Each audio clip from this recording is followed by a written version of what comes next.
Good bad ugly GBU God bless you. നമസ്കാരം. ഈ സീസണിൽ തമിഴിൽ നിന്നും തിയേറ്ററിലിസായി എത്തിയ ഗുഡ് ബാഡ് അഗ്ലി, മാർക്ക് ആന്റണിയൊക്കെ സംവിധാനം ചെയ്ത ആദിക് രവിചന്ദ്രൻ കഥ എഴുതി സംവിധാനം ചെയ്ത് അജിത് കുമാർ പ്രധാന വേഷത്തിലെത്തിയ ഈ ചിത്രത്തെക്കുറിച്ചാണ് ഇന്ന് നമ്മൾ മൺസൂൺ മീഡിയയിൽ സംസാരിക്കുന്നത്. തൃഷ കൃഷ്ണൻ, അർജുൻ ദാസ്, സുനിൽ, പ്രഭു, പ്രസന്ന, പ്രിയ വാര്യർ, കാർത്തികേയ തുടങ്ങിയവരൊക്കെയാണ് ഈ ചിത്രത്തിൽ മറ്റ് പ്രധാന വേഷങ്ങളിൽ എത്തിയിരിക്കുന്നത്. സെക്കൻഡ് ഷോ ആണ് ഞാൻ ഈ സിനിമ കാണുന്നത്. ഏകദേശം തിയേറ്റർ ഫുള്ളായിരുന്നു എന്ന് തന്നെ പറയാം. മാത്രമല്ല കൂടുതലും തമിഴ് ഓഡിയൻസ് ആയിരുന്നു കാണാനുണ്ടായിരുന്നതും. അതിൻ്റെ ഒരു വൈബ് സിനിമ തുടങ്ങി അവസാനം വരെ ഉണ്ടായിരുന്നു. പക്ക ഫാൻ സർവീസ് പരിപാടി അത് നല്ല കിടിലനായി തന്നെ എടുത്തിട്ടുമുണ്ട്. അജിത് കുമാറിൻ്റെ ഇങ്ങനൊരു ആട്ടം കണ്ടിട്ട് കുറേ നാളായി ആൻഡ് നന്നായിട്ട് തന്നെ എൻജോയ് ചെയ്യുകയും ചെയ്തു. AK എന്നറിയപ്പെടുന്ന റെഡ് ഡ്രാഗൺ അദ്ദേഹത്തിൻ്റെ ജീവിതത്തിലെ ചില സംഭവങ്ങളൊക്കെ പറഞ്ഞുകൊണ്ടാണ് ചിത്രം ആരംഭിക്കുന്നത്. വലിയ ഗാങ്സ്റ്റർ, പക്ഷേ തൻ്റെ ഭാര്യയ്ക്കും കുഞ്ഞിനും വേണ്ടി എല്ലാം ഉപേക്ഷിച്ച് നിയമത്തിന് മുന്നിൽ കീഴടങ്ങുന്നു. അതിനുശേഷം 17 വർഷങ്ങൾക്ക് ശേഷമുള്ള കാര്യങ്ങളാണ് കഥയുടെ പ്രസന്റ് എന്ന് പറയാവുന്നത്. കഥ മുന്നോട്ട് പോകുന്നതിനനുസരിച്ച് പഴയകാലത്തെ സംഭവങ്ങളും ഈ കഥാപാത്രത്തിൻ്റെ കൂടുതൽ ഡീറ്റെയിൽസും ഒക്കെ വരുന്നതുമുണ്ട്.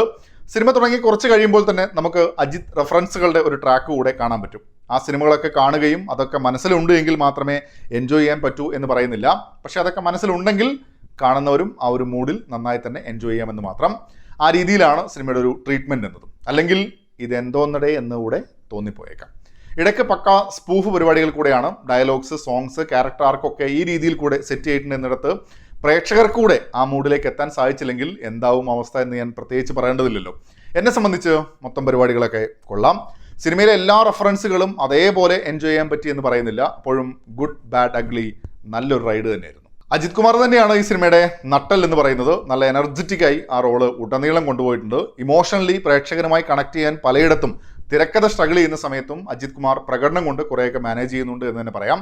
ആക്ഷൻ സീക്വൻസുകൾ, ഡാൻസ്, ഡയലോഗ്സ്, അങ്ങനെ എല്ലായിടത്തും ഒരു പവർ പാക്ഡ് സംഭവം തന്നെ അജിത് സമ്മാനിക്കുന്നുമുണ്ട്. പിന്നെ പറയേണ്ടത് അർജുൻ ദാസ് ആണ്.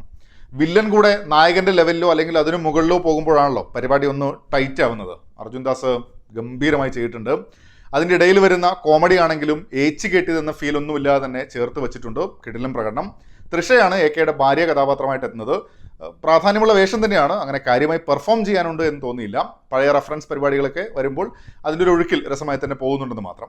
കഴിഞ്ഞ കുറച്ച് ചിത്രങ്ങളൊക്കെ നോക്കിയാൽ ഒരേ പരിപാടികളായി വെറുപ്പിക്കുന്ന അവസ്ഥയായിരുന്നു റെഡിങ് കിങ്സ്ലിയെ അപേക്ഷിച്ച്. പക്ഷെ ഇവിടെ അതേ രീതിയായിരുന്നു. ഇപ്പോഴും ഇവിടുത്തെ സിറ്റുവേഷൻ മാച്ചിങ് ആയിരുന്നു. ചിരിക്കാനുമുണ്ട്. AKയുടെ കൂടെ തന്നെയുള്ള ടൈസൺ, സുനിലാണ് ഈ കഥാപാത്രത്തെ അവതരിപ്പിച്ചിരിക്കുന്നത്. രസമായിരുന്നു. യൂഷ്വൽ പരിപാടി തന്നെയാണ്. പിന്നെ ചില അതിഥി താരങ്ങൾ കൂടെയുണ്ട്. അവരെല്ലാം വന്ന പോർഷൻസ് രസകരമായി തന്നെ ചെയ്തിട്ടുണ്ട്. കാർത്തികേയ, പ്രിയ പ്രകാശ് വാര്യർ എന്നിവരും അവരുടെ റോളുകളോട് നീതി പുലർത്തിയിട്ടുണ്ട്. തിയേറ്ററിൽ കാണുന്ന സമയത്ത് ഗ്രാൻഡ് പരിപാടിയാണ്. വിഷ്വൽസ്, സോങ്സ്, VFX ഏത് സെക്ഷനിൽ നോക്കിയാലും പൈസ ഇറക്കിയത് കാണാനുണ്ട് എന്ന് പറയാറില്ലേ, അത് തന്നെയാണ് സംഭവം. സംഗീതം GV പ്രകാശ് കുമാർ, അദ്ദേഹത്തിൻ്റെ റേഞ്ച് നമ്മൾ പലപ്പോഴും അനുഭവിച്ചിട്ടുള്ളതാണ്. ഇവിടെ ആദിക് രവീന്ദ്രൻ സെറ്റ് ചെയ്യുന്നൊരു മൂഡുണ്ട്. നായകനും കുടുംബവും വില്ലനും വൈകാരിക നിമിഷങ്ങളും ഒക്കെ വരുമ്പോഴും അങ്ങനെ സീരിയസ് ആവാൻ നിൽക്കുന്നില്ല. ആ ഒരു മൂഡ് ഏറ്റവും നല്ല രീതിയിൽ സെറ്റ് ചെയ്തെടുക്കുന്നതിൽ പശ്ചാത്തല സംഗീതവും പാട്ടുകളും പ്രധാന പങ്ക് തന്നെ വഹിച്ചിട്ടുണ്ട്. പ്രേക്ഷകനെ കൂടെ ആ വൈബിൽ എത്തിക്കുന്നു എന്ന് തന്നെ പറയാം. അഭിനന്ദൻ രാമാനുജൻ്റെ ഛായാഗ്രഹണം ഗ്രാൻഡ് പരിപാടി. അതേപോലെ AKയുടെ വലിയൊരു ഹിസ്റ്ററിയൊക്കെ പെട്ടെന്ന് പറഞ്ഞു പോകുന്ന സമയത്ത് വരുന്ന അനിമേഷൻ സംഭവങ്ങളൊക്കെ കൊള്ളാം. വിജയ് വേലുക്കുട്ടിയുടെ എഡിറ്റിംഗ് പട്ട പരിപാടികളാണ്. അപ്പോഴും ആ ഒരു രസം, വൈബ് എന്നത് മെയിൻറ്റെയിൻ ചെയ്യാൻ സാധിക്കുന്നുമുണ്ട്. ടെക്നിക്കലി ഉടനീളം കളർഫുള്ളായി ഒരു വൈബ് സെറ്റ് ചെയ്ത് തന്നെ പോകുന്നുമുണ്ട്. പ്ലോട്ട് എന്ന രീതിയിൽ നോക്കിയാൽ സീരിയസ് ആയി തന്നെ പോകേണ്ടുന്ന ട്രാക്കുണ്ട്, അല്ലെങ്കിൽ അങ്ങനെ സംവിധായകനെ പരിഗണിക്കാം എന്ന നിലയിലുള്ള കാര്യങ്ങൾ. പക്ഷെ ഒരു ഘട്ടത്തിൽ പോലും സംവിധായകൻ അത്തരമൊരു ശ്രമം നടത്തുന്നില്ല. അത് മോശമാണ് എന്ന അർത്ഥത്തിലല്ല ഞാൻ പറഞ്ഞത്. സിനിമയുടെ ഒരു ടോൺ എന്ന് പറയുന്നത് ആ രീതിയിലാണ് ഉടനീളം പോകുന്നത്. റെഫറൻസുകൾ ഒന്നിനു പിറകെ ഒന്നായി വരുന്നു. കളർഫുൾ റിച്ച് പരിപാടികൾ. ലോജിക്കലി ചോദ്യങ്ങൾക്കൊന്നും പ്രസക്തിയില്ല. റീൽസൊക്കെ കാണുന്ന പോലെ ഒന്നിനു പിറകെ മറ്റൊന്നായി വരുന്നു എന്ന് മാത്രം. അങ്ങനെ ഫാസ്റ്റായി പോകുന്നൊരു പരിപാടിയാണ്. തമിഴ് സിനിമയിൽ പാസത്തിന് ഈ അടുത്ത കാലത്ത് വലിയ പ്രാധാന്യമുണ്ടല്ലോ. പലപ്പോഴും സിനിമയെ മൊത്തത്തിലങ്ങ് നശിപ്പിച്ച അവസ്ഥ കൂടെയുണ്ട് മുൻ സിനിമകളിൽ. ഇവിടെ അതിനുള്ള സാധ്യതയും സംവിധായകൻ സീരിയസ് ആയി എടുത്തില്ല എന്നത് വലിയൊരു പോസിറ്റീവാണ്. ഇടയ്ക്ക് ഞാനും ഒന്ന് ആശങ്കപ്പെട്ടിരുന്നു, ഇവിടെയും ഈ പാസം കൊണ്ടുവന്ന് വലിച്ച് കുളത്തിലിടുമോ എന്നുള്ളത്. അജിത് ഫാൻസിന് വേണ്ടി എടുത്തതുപോലെ ഒരു സിനിമയായിട്ടാണ് എനിക്ക് അനുഭവപ്പെട്ടത്. അപ്പോഴും അത് എന്നെ സംബന്ധിച്ച് നല്ല രീതിയിൽ തന്നെ വർക്കായിട്ടുമുണ്ട്. അതിൽ മേക്കിംഗ് പരിപാടിയും അജിത്തിൻ്റെ പെർഫോമൻസും തന്നെയാണ് തീർച്ചയായും എടുത്തു പറയേണ്ടുന്ന പോസിറ്റീവായിട്ടുള്ള കാര്യം.